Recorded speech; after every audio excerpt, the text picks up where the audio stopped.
कुणाच्या पोटी पाप जन्माला तर कुणाच्या पोटी साप जन्माला। अरे धन्य आहे भगवान बाबाची माता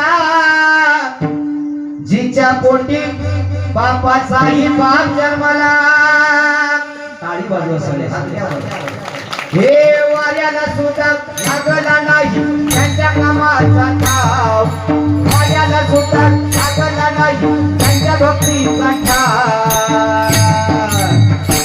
असं जगात नाही गाव तिथं नाही भगवान बाबाचं नाव, असं जगात नाही गाव तिथं नाही भगवान बाबाचं नाव, जगात नाही गाव तिथं नाही भगवान बाबाचं नाव।